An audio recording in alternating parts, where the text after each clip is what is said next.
I'm just trying to make it all make sense. The More. You No. Podcast. Today I want to discuss key points surrounding building self-esteem, as well as 5 key rules for establishing self-esteem in a group that you're leading, discussed in legendary basketball coach Rick Pitino's book, Success is a Choice. Self-esteem is synonymous with confidence, and regardless of which word you want to use, it's vital to have in order to perform at your highest level and craft a life of significance. And Rick Pitino is also a master at instilling this within people, and these players have gone on to become great NBA players as well as incredible coaches, and these coaches then pass these skills on to their players. You must understand that self-esteem is vital to achieving anything. You must not only feel good about yourself, but feel that you can perform at your highest levels and accomplish great things. So I'm first going to go through his key points for establishing self-esteem within yourself, and then from there go through some key rules to establishing self-esteem among your team that you're leading. So the first key point is that self-esteem is directly linked to deserving success. If you've established a great work ethic and have begun the discipline that is inherent with that, you'll automatically begin to feel better about yourself. Then his second key point is that you do have control over your life. Your success or failure is up to you.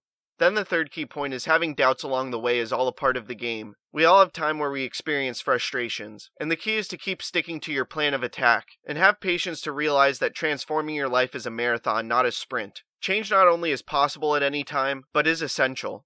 After that, his next key point is self-esteem has to be earned to have significant value. Then the next key point is that everyone wants to believe that he or she has value, and this is an important lesson to learn if you're a parent, teacher, coach, or boss. And finally, the last key point is that we realize that self-esteem grows out of our work ethic and our plan of attack, and we're ready to start demanding more of ourselves. And now that we've gone through Rick Pitino's key points for gaining self-esteem yourself, I now want to go through his 5 key rules for instilling self-esteem among a team. The first key rule is to help each person see themselves as having a significant role, no matter what it might be. Everyone needs to understand that they're essential to the group's success, and that it's the sum of all parts that make up the whole.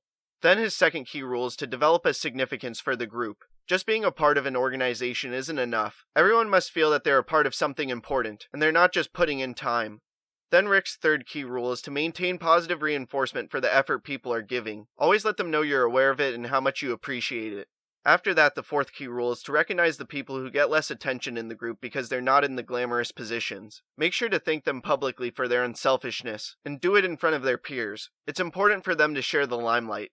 And finally, the fifth key rule is to never forget that it's imperative to keep people positive, and that's because those who are disconnected can infect other people in your team, and eventually that negativity will change the dynamics of the entire group.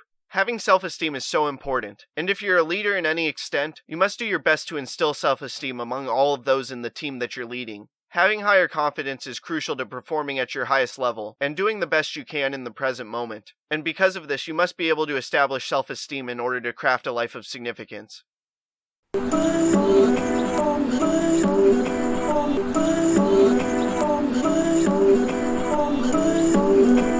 just trying to make it all make sense. The More. You No. Podcast.